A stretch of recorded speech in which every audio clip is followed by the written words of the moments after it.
Welcome to my channel. Mapagpalang araw sa inyong lahat mga ka-dreamer. Umpisa na tayo. Ay mga ka-dreamer, hello sa inyo. Magandang hapon sa inyo mga ka-dreamer. Magandang hapon sa inyong lahat. At dito tayo ngayon sa bubong. At napakainit. Ito medyo pawis pa. Ayan, at may kaunti lang tayong oras, ano lang to, sandali lang, kaunting kaalaman lang sa pagbubong dito. Tatalakayin natin ang kahalagahan ng paglalagay ng bara bago mag-text screw. Yung guguhitan ba, yung tapat ng parlina natin. Ito, kita ko sa inyo, ito. Yan ang ang dahilan pag hindi tayo nagbara, magkakaroon siya ng mga ganito yan, mishole. Yan. Mishole. Kumbaga yung mga mintis sa yero. Ayan.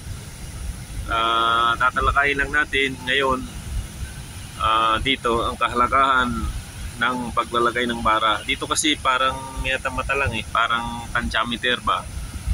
Ito, medyo nakikita nyo sa aking likuran. Ayan, yung ating i-reveal na maraming mintis na pag-tick screw. Nilagyan ko siya ng tick screw na palatandaan para mabalikan ng ating mga tao. Ayan, at pakita ko sa inyo kung gaano karami ang nagkamintis na tick screw dito. Ayan, saglit lang mga ka-dreamer. Ito mga ka-dreamer, magandang hapon sa inyo kung saan man kayo naroon ngayon mga ka-dreamer na nanonood sa ating channel. Ito, medyo maliwalas ang panahon dito sa ating area. Ayan, medyo hapon na ang ating oras. Time check natin, nasa 4:15 tayo. Ang oras mag alas 5 pasado alas 4 mga ka-dreamer. Ayan, kita ninyo busy ang ating highway, pero hindi yan ang ating topic for today. Ang topic natin na ito, pakita ko sa inyo ang kahalagahan na ang may bara ang bago tayo mag-tick screw. Ayan ito yung bago pa lang na kinakabitan, bago pa lang ito. Ayan, yan yung mga ka-dreamer, yung nilagay ko na tick screw na palatandaan para mabalikan ng ating mga tao, ng ating foreman. Ayan mishole sa rib ng hero. Ayan, pagmumulan kasi ng tulo yan mga ka-dreamer pag hindi natin nalagyan ng tick screw, nalagyan ng rivets or sealant man. Yan ang pagmumulan ng leak source. Ayan, nilagyan ko siya ng tanda para madaling hanapin ng ating mga latero. Ayan, yan mga ka-dreamer, ang tanda na tick screw, madali siyang makita.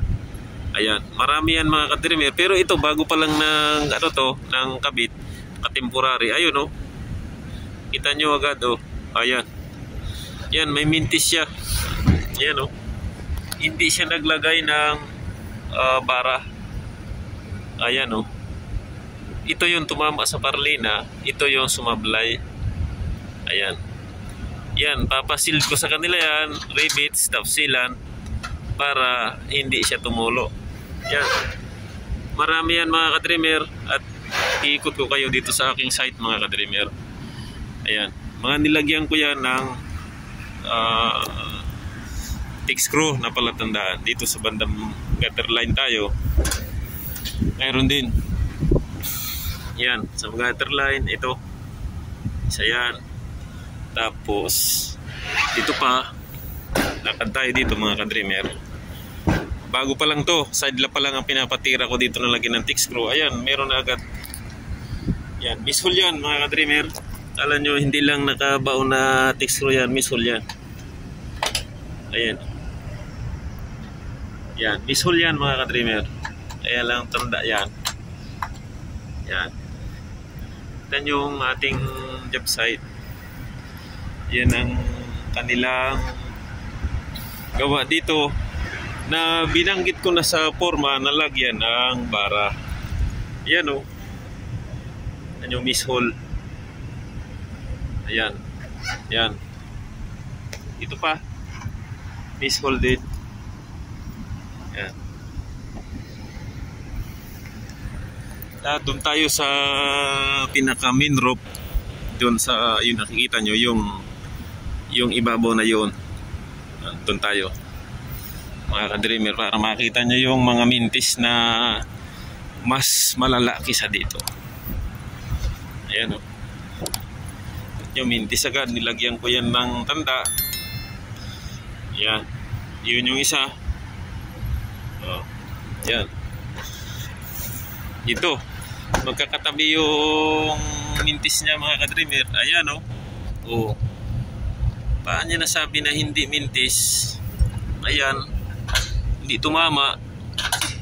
Ayan. 3 na sila. Ito, tumama. Ano ba namang diskarte yan? O. Diba? Lipat tayo dito sa taas, mga ka-dreamer. Ito, rivets lang naman ang kulang nito dito sa tugtungan ng flashing. Ayan. Ilagyan ko rin ng tanda. Ayan. Misful yan. Ayan. Dito rivets. Ayan o. Yung tick screw. Ayan. Yan yung mintis. Yan ang dapat isaalang-alang natin sa pag-roofing, sa pag-tick screw ay ang bara. Hindi natin pwedeng mata-matahin lang yan na tantiameter. Yan. Nakarami yan, mga ka-dreamer. Ayan o. Mapansin nyo yan. Kaya nga pinaglalagyan ko yan. Yan.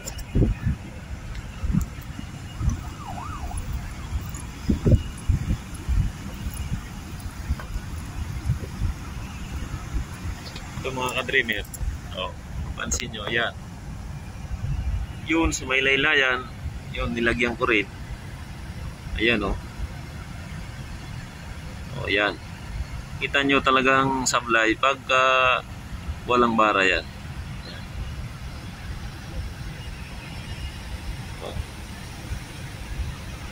Yan. Talagang mahirap pag hindi natin nilagyan yan. Ganyan mangyayari. Dito tayo, mga ka-dreamer. Makikita nyo dito.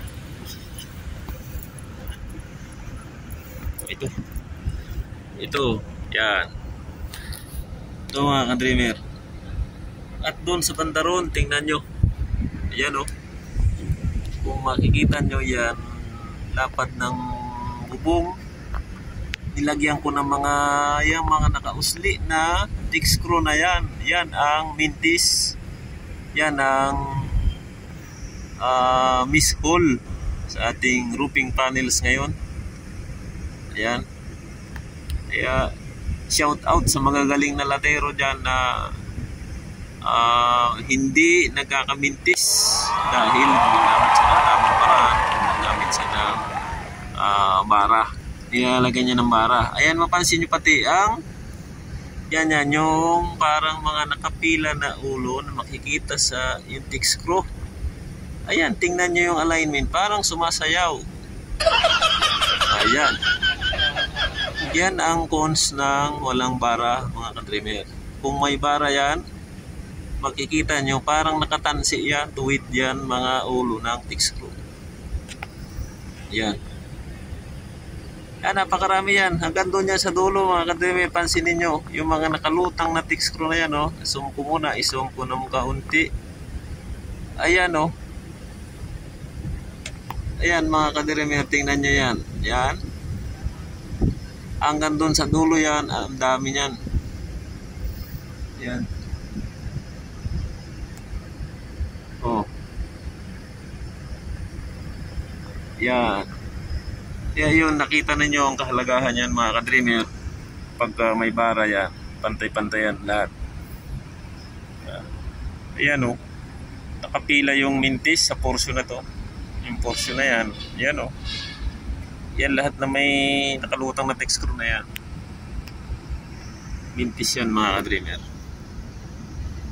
Kaya, ang paalala ko sa inyo ay talagang lagyan ng para yung guhitan ba. Ayan o. Yan. Yan ang mga mintis. Yun o. Dalawa pa na yun. Yun. Ayun na susunod. Vintage yan mga ka-dreamer. At hanggang dito na lang mga ka-dreamer.